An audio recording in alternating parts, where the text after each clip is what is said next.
네, 북한 문제와 관련해서 양욱 아산정책연구원 부연구위원과 한번 얘기 나눠보겠습니다. 어서 오십시오. 안녕하세요. 예, 안녕하십니까. 북한이 어제 오전에 두 번의 또 ICBM 포함해서 탄도미사일 발사했고요. 어제 밤에도 포사격과 미사일 발사했거든요. 근데 그게 보니까 박정천 노동당 중앙군사위 부위원장 담화가 8시 한 반쯤에 나왔는데 그 이후에 1시간 후에 도발을 한 거예요. 그러면 이게 이 담화는 뭐 도발을 위한 뭐 사전 그런 신호입니까? 뭡니까? 그러니까 기본적으로 이제 북한이 담화를 발표하고 나서 통상 뭐 다음 날이나 혹은 며칠 있다가 발사한 경우가 대부분이었는데 네. 거의 1시간 만에 발사했습니다. 사실은 상대적으로 좀 이례적이라고 할 수 있고요. 예. 그만큼 북한이 굉장히 좀 다급한 심정이다라는 것을 되려 볼 수 있는 부분이 아니겠느냐. 그만큼 비질런트 스톰 훈련 자체가 북한에게 주는 압박감은 상당하다 이렇게 말씀드릴 수 있습니다. 예. 네, 북한의 도발 내용 먼저 어제 오전 상황부터 좀 자세히 짚어보겠습니다. 그제 북한이 단거리 탄도미사일을 쐈고 어제는 오전 7시 40분쯤에 대륙간 탄도미사일을 쐈습니다. 이게 반년 만에 쏜 건데 이 의도는 뭐라고 보십니까? 기본적으로 이 미사일의 사거리에 따라서 그 대화하고자 하는 메시지를 전달하고자 하는 상대방이 정해질 것입니다. 네. 그래서 통상 단거리 미사일 같은 경우는 대한민국 전역을 대상으로 하기 때문에 우리 정부에 대한 메시지라고 볼 수 있다면 예. IRBM 혹은 ICBM 이렇게 사거리가 길어지는 미사일은 응당 미국을 향한 메시지라고 볼 수 있을 것입니다. 네. 따라서 뭐 지금 뭐 확실하게 뭐 이것이 ICBM이다 아니다라고 아직 뭐 정확하게 나온 것은 아닙니다만은 전반적인 정황이라든가 이 비행 특성상 ICBM에 가까운 것으로 지금 판단을 하고 있고요. 그렇다면 그 이 맥락으로 봤을 때 즉 비질런트 스톰에 대한 대항으로서 이틀째 사격을 했다라는 그런 사실을 봤을 때 결국 미국에 대한 메시지로 볼 여지가 충분히 있습니다. 그런데 사실 이게 정상 비행에 성공했으면 몰라도 또 정상 비행에는 실패한 것으로 추정을 하고 있잖아요. 그러면 실패 위험을 감수하면서까지 좀 어떻게 경고를 하는 거라고 볼 수 있을까요? 사실은 이게 조금 좀 두 가지 정도 측면으로 나눠볼 필요가 있습니다. 지금 북한이 발사한 걸로 추정되는 미사일이 화성 17로 지금 우리가 알려지지 않습니까? 네. 근데 북한은 지금 화성 17을 성공했다. 3월 24일 발사해서 성공했다라고 발표를 했었고요. 우리 군 당국은 실패했었다. 그래서 사실은 그 3월 16일에 공중 폭발했던 게 그 화성 17이었고 그다음에 북한이 화성 17을 성공했다고 얘기하지만 실제로 쏜 것은 과거에 성공했던 화성 15를 앞에 탄두를 제외하고 쐈기 때문에 굉장히 멀리 날아간 것처럼 모사를 한 것이다. 네. 이렇게 얘기를 했어요. 네. 자, 그러면은 만약에 북한의 주장대로 3월 24일 발사가 성공한 것이라면 어제 발사는 실패라고 볼 수가 있겠죠. 예. 왜냐하면 통상 완전한 레인지로 발사를 했을 때 그때 이제 3월 24일 발사를 보면요. 사거리가 거의 1000km, 고도가 6200까지 올라갔어요. 근데 어제는 어떠냐면 사거리가 한 760km, 네. 고도는 1920km밖에 안 돼요. 그럼 절반도 안 되는 거잖아요. 그렇죠? 그러면은 전반적인 발사로 봤을 때는 실패라고 볼 수 있을 겁니다. 근데 이제 그게 아니라 그 화성 17이 실패한 것이다. 그리고 그 이후에 계속 발사해 온 것을 봤을 때는 화성 17 자체로 단분리한 것은 처음이에요. 그래서 그 부분을 봤을 때는 뭔가 개발을 하고 있다, 성공을 해 나가고 있다라고 볼 여지가 있다라는 것이죠. 그럼 그 이번에 한미 공중연합훈련 기간에만 해도 미사일 한 30발 넘게 쏜 거잖아요. 근데 미사일 뭐 한 번 쏠 때마다 비용도 어마어마하다는데 이렇게 단시간에 이렇게 많이 물량을 투입한 건 아까 말씀하신 것처럼 이번에 훈련에 대한 그 북한에 느끼는 압박감이 크다고 봐야 되는 겁니까? 예, 그렇습니다. 이제 북한 입장에서는요, 결국 이 위기를 엄청난 전쟁 위기, 뭐 혹은 이런 그 뭐라고 그럴까 마치 대한민국과 미국이 이걸 감당하지 못할 정도의 위기로 고조를 시켜서 결국은 한미 연합 훈련 자체가 얘기 나오지 못하게 하는 것 이런 것이 이제 목표가 될 수 있다고 볼 수 있고요. 네. 그를 위해서는 사실 북한 입장에서 굉장히 저게 지금 뼈아픈 걸 겁니다. 왜냐면 저 한번 발사하고 뭐하고 그러니까 전반적인 비용 자체가 뭐 일부 싱크탱크라든가 다른 데서 얘기하는 만큼 그만큼의 비용이 실제 들어갔을지는 모르겠습니다만은 네. 북한 예산에서 상당 부분을 지금 소모를 한 것이고요. 네.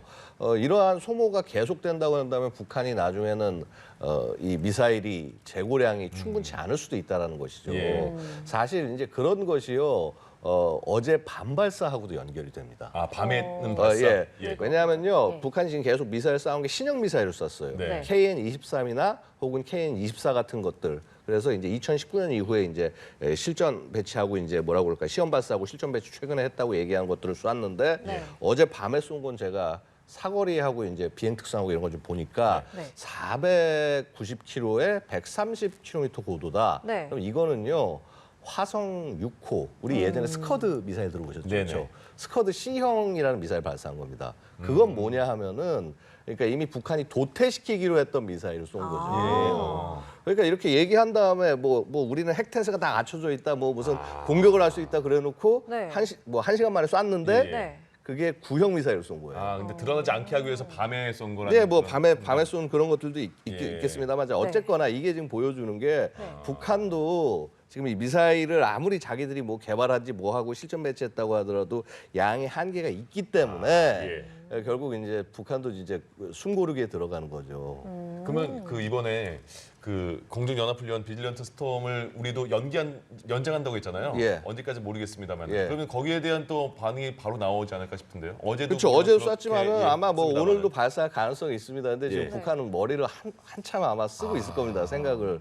왜냐하면요 이게 제가 아까도 말씀드렸지만 예. 지금 북한이 이 미사일 능력을 뭐 우리가 뭐 핵 능력을 다 갖췄다, 공격 능력이 가능하다고 얘기하지만은요. 북한이 아무리 대단하다고 그래도 미사일을 쌓아놓을 수 있는 게 한계가 있다는 것이죠. 결국 신형 미사일들을 계속적으로 앞으로 소모하다 보면은 네. 나중에 쓸 수 있는 것들이 많지 않을 수 있다는 것입니다. 결국은 이제 이 비질런트 스톰 연장 결정 자체가 바로 이런 것들을 노린 겁니다. 북한을 딜레마에 빠뜨린 거예요, 지금. 예. 왜냐하면 자신들이 핵 능력을 가지고 있다라고 하면 계속 빵빵 쏴대면서 이렇게 능력을 과시해야 되는데 그것은 마찬가지로 북한 입장에서는 굉장히 소중한 전시 물자를 소모하게 되는 것이고요. 예. 그래서 아마도 지금 북한은 아마 조절을 할 것 같습니다. 지금 그렇군요. 아까 뭐 스쿼드를 발사했듯이 뭐 이제 그 구형 미사일과 신형들을 섞어 쏘는 식의 것을 할 가능성이 굉장히 높다. 네. 예. 네, 한미 연합훈련 연장의 의도가 이제 북한을 딜레마에 빠뜨리기 위한 것일 수도 있다. 또 이런 말씀. 그 기본적으로 북한을 이렇게 딜레마에 빠뜨리고 그다음에 또 혹 딜레마에 빠지지 않고 사실 이제 김정은이 저렇게 오버를 하는 굉장히 이게 심하게 위기로 끌고 가는 것이 분명히 내부 정치적인 이유도 있다라고 봅니다. 예. 그렇다면은 쏘지 않을 수가 없는 것이고요. 그럼 북한은 자기가 가진 것을 소진할 수밖에 없습니다. 그래서 지금 우리 정부 입장에서는 위기를 대한민국 안에서 어떤 전쟁이 일어나지 않게 위기를 관리하면서 적의 미사일을 소진하게 하는 전략 예. 이런 것들도 사실은 타당한 전략이라고 말씀드릴 수 있습니다. 네. 예. 또 한편으로는 이제는 정말 핵실험만 남은 게 아니냐 이런 분석도 있습니다. 핵실험 가능성은 어떻게 전망하세요? 기본적으로 물리적인 조건은 갖춰져 있어요. 그러니까 뭐냐면 핵실험장 준비가 다 됐고, 예. 그다음에 뭐 사실 뭐 북한이 얘기하는 뭐 그 핵에다가 사실 이제 뭐 핵 무기를 한번 생각을 해보면요, 3대 요소로 구성이 됩니다. 그러니까 그 투발 수단, 미사일이겠죠. 그다음에 요 투발 수단을 쏘게 되는 플랫폼. 네. 그다음에 당연히 핵탄두 예. 세 가지인데 사실 지금 투발 수단하고 플랫폼은 준비가 돼 있어요. 이제 핵탄두를 실험하는 게 실체 핵실험이거든요. 원래 네. 논리에 따르면은요, 원래 핵탄두를 먼저 보여주고 네. 위력을 보여준 다음에 그 다음에 투발 수단들을 쏴서 결합됐을 때 효과가 어떻다라는 걸 보여줘야지 정상이고 사실 북한이 그렇게 해왔어요. 예.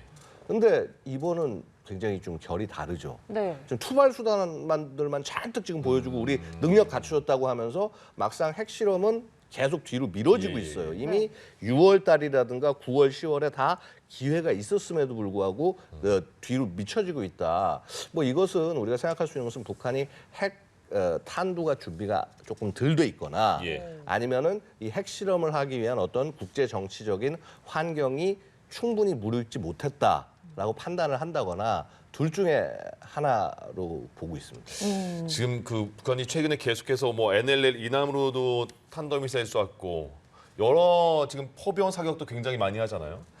유엔 안보리 위반이다, 9.19 군사합의 위반이다 이런 말이 계속 나오는데 이거는 뭐 이제 북한과는 이제 거의 그 멀어진 상황인 된 겁니까?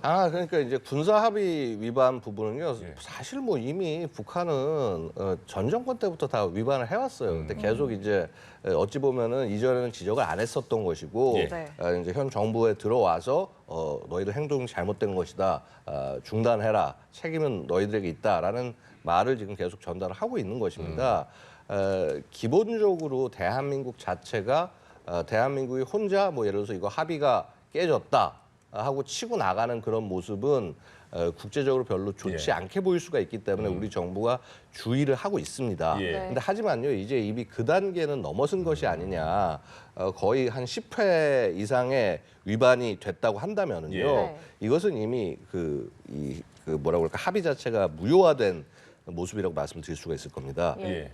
지금 사실 이제 여기서 한 가지 더 필요한 것은 우리 정부가 선언을 하는 전략이 좀 필요하다고 생각이 됩니다. 이제 무슨 말씀인가 하면은 사실 그동안 야 이런 거 하지 마라 잘못됐다라고 얘기했는데 그게 아니라 이제 마치 우리 왜 그 법률 행위 같은 거 하다 보면 상대방에게 최고 야 이거 지금 계약 유지하는 거 맞냐 틀리냐고 물어보는 그런 네네. 절차가 있으니까 마찬가지로 우리도 물어봐야 되는 거죠. 이제 너 이거 이제 해제하는 거냐?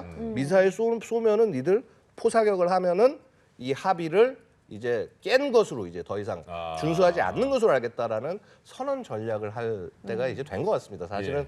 그 시기가 지난 것 같은데 사실 이제는 좀 얘기해야 될 때가 되지 않나 싶습니다. 오늘 네. 미국이 유엔 안보리 공개 회의를 또 요청했다고 하잖아요. 예. 거기서도 그러면 이런 뭐 채택은 뭐 될 가능성이 러시아, 중국이 있으니까 어렵다고 하더라도 이런 내용이 나올 수 있을까요? 충분히 이 내용이 거론이 돼야겠죠. 예. 아마 뭐 우리 유엔 대표부도 그런 부분들을 잘 준비하고 있을 것이라고 보고요. 일단 뭐 중러가 비토권을 발휘를 할 때 원래 상임이사국이라는 것이 그렇습니다. 원래 유엔이 존재하는 것이요 평화를 뭐 적극적으로 이루겠다 해서 존재하는 것이 아니라 소위 이제 상임이사국들 간의 전쟁을 방지해서 세계대전 막겠다라는 굉장히 소극적인 평화가 목표라고 할 수 있기 때문에 예. 네. 반대하면 어쩔 수가 없습니다. 근데 중요한 것은요, 우리가 정확하게 얘기해서 세계 어느 국가가 봐도 북한이 잘못된 것이고 그 편에서는 중국과 러시아, 여기 편에서 하는 국가들은 문제가 있는 국가다라고 하는 그 명분을 정확하게 만드는 거 예. 이게 중요하다고 말씀드리겠습니다. 네, 알겠습니다. 오늘 여기까지 북한 도발에 대해서 양욱 아산정책연구원 부연구위원 모시고 이야기 나눠봤습니다. 고맙습니다. 고맙습니다. 예. 감사합니다.